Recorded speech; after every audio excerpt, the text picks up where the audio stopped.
ಇನ್ನು ಕನ್ನಡದ ಸರಿಗಮಪದಲ್ಲಿ ಸಾಕಷ್ಟು ದೊಡ್ಡ ಮಟ್ಟಿಗೆ ಹೆಸರು ಮಾಡಿದಂಥ ಅತಿ ದೊಡ್ಡ ಸ್ಪರ್ಧೆ ಇದೀಗ ವಿಧಿವಶ ಆಗಿರುವಂಥದ್ದು ನಡೆದಿದೆ. ಇನ್ನೂ ಇದೊಂದು ರೀತಿ ಶಾಕಿಂಗ್ ಅಂತ ಹೇಳ್ಬೋದು. ಚಿತ್ರರಂಗದಲ್ಲಿ ಮೇಲಿನ ಸಾವು ನೋವುಗಳು ಸಂಭವಿಸುತ್ತಿದೆ. ಕೋವಿಡ್ ಸಂದರ್ಭದಲ್ಲಂತೂ ಸಾಕಷ್ಟು ಸಾವು ನೋವುಗಳು ಆಯಿತು. ಇದೇ ಸಂದರ್ಭದಲ್ಲಿ ಈಗ ಮತ್ತೊಂದು ಸಾವನ್ನಪ್ಪಿರುವಂಥದ್ದು.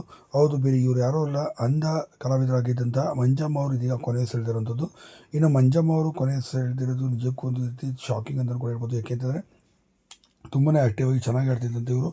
ಬಡತನದಿಂದನೇ ಬಂದಂಥ ಇವರು ದೇವಸ್ಥಾನದ ಮುಂದೆ ಆಡ್ತಿದ್ದು. ತದನಂತರ ಯಾರೋ ಗುರುತಿಸಿ ಸೋಷಿಯಲ್ ಮೀಡಿಯಾಗಳಿಂದ ವೈರಲ್ ಆದ ನಂತರ ಇವರಿಗೆ ಸರಿಗಮಪ ವೇದಿಕೆಯೂ ಸಹ ಒದಗಿ ಬಂತು. ಅದನಂತರ ಜಗ್ಗೇಶ್ ಅವರಿಗೆ ಸಣ್ಣದಾಗಿ ಮನೆಯನ್ನು ಸಹ ಕೊಟ್ಟರು.